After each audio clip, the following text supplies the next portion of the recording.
most of the spiritual awakening that you hear about is a lie.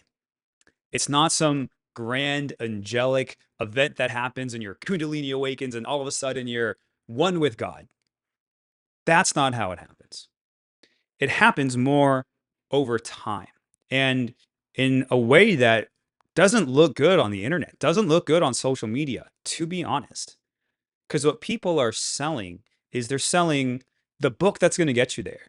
They're selling the weekend retreat that's going to activate the thing that needs to activate so that you, boom, go off in this direction and all of a sudden you're enlightened. That is not the way reality works.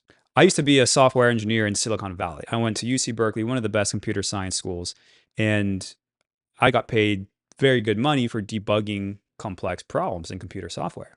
When I realized I had to debug my own mind from the conditioning that I was in, that was keeping me in a state of suffering and not in a state of enlightened awakening, I was like, all right, let's go to work.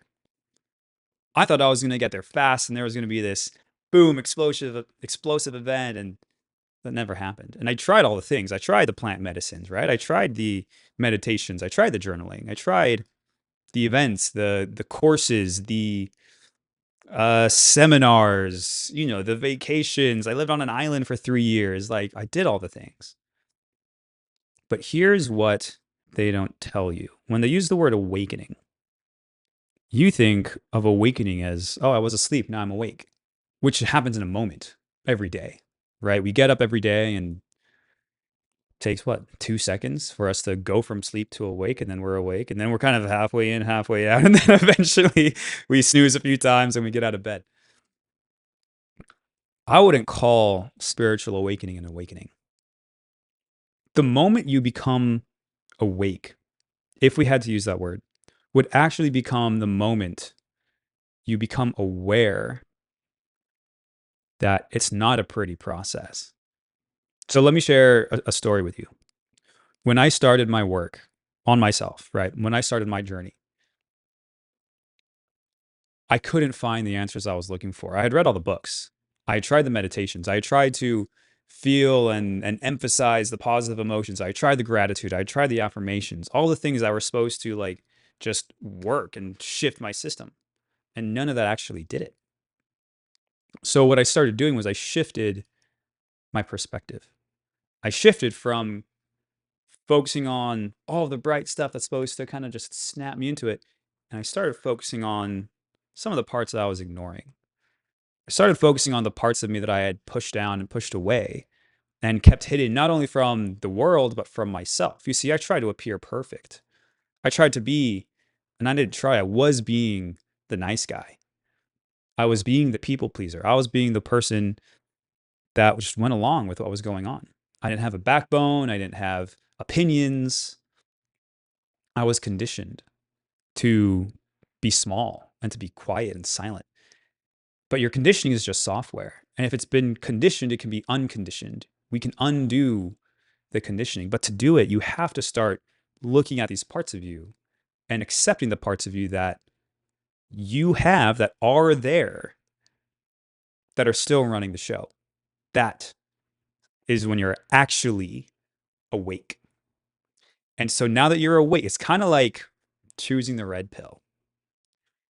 Do you take the red pill or the blue pill? If you take the red pill, you're going to see what reality is like. And then once you're there, you have to choose to keep fighting every day. And that's what I did. I decided I was going to eliminate all of these shadow aspects of me, all of these parts of me that maybe shadow is not the right word, but the parts of me that were ineffective, the parts of me that were still within my psyche, within my subconscious, that were driving it, that were slowing me down, that were holding me back, that were adding friction to my life. I decided I'm going to do whatever it takes to eliminate these things. That is the moment of spiritual awakening. Because at that point, you are awake to the process to get your spirit back. Because that's what happens. We get all this rust. We get all these layers of the onion. We get these protective walls around our hearts, around our minds, and around our true selves. And it all gets bound up and wound up in the body. When you start to unwind the bound, your true self will be found. You have to unveil who you are. You have to rediscover who you are. And you do that by consciously removing what you've put in the way. And that's the sad part. Not the sad part. That is part of the awakening process, as you realize I've done this to myself. Yes, people did things to me. Events happened in my life. But it's very empowering to realize if I'm the one who suppressed myself in this way, if I'm the one who, even when I didn't know what I was doing, chose to be the quiet one, chose to not have opinions, if I'm the one who did that, it's very empowering to realize I can now undo that. No one else can undo it for you, only you can. So as you start to awaken to this reality, it's not a pleasant one, but it's true. And it's something you can control. I spent hours and hours undoing my conditioning in deep meditation. I don't call it meditation. I call it's my own process. It's a self energy work. I spent thousands of dollars on my personal development and spiritual growth journey. I have read all of the books. I tried all of the modalities. You go through whatever it is you need to go through to let go of these parts of you that are still clinging. And they are so clingy. They hold on to you and your psyche so tightly because they get energy from you. And as you release them, you get your energy back. And that's the best part. I think that's 100% the best part. And some nights you're going to feel like, why am I doing this? You might wake up in the middle of the night and have some spiritual experience, or you just had some crazy dream and it's like, what is going on here? Maybe you'll end up crying in the middle of the night. I was trying to cry for years, but I was so blocked, I still couldn't do it. But I have shaken, I have screamed, I have let go of things that I didn't even know what I was letting go of. I just felt something release because I knew there was just some things in there that had to get out. And as you release more and more, as you heal more and more, you're going to find that your frequency changes, your vibration changes. All of that is true, but not in the way that most people talk about it.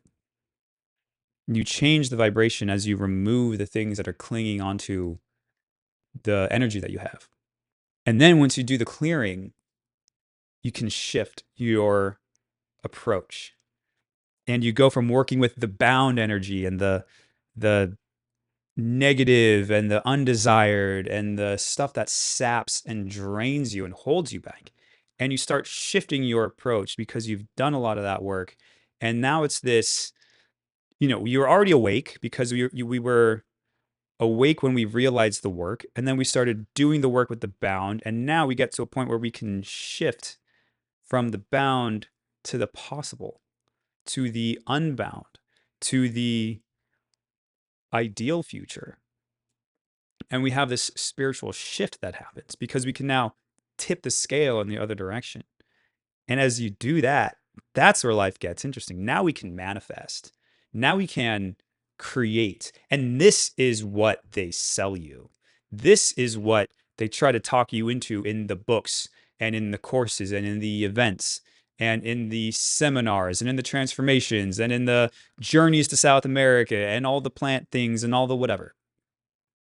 This is where they want to get you to. And don't get me wrong, we want to get here.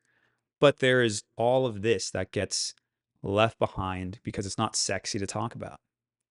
The reality is, when you are aware that this is required, that is when you actually have the power to change it. And when you have the power to change it, it's up to you.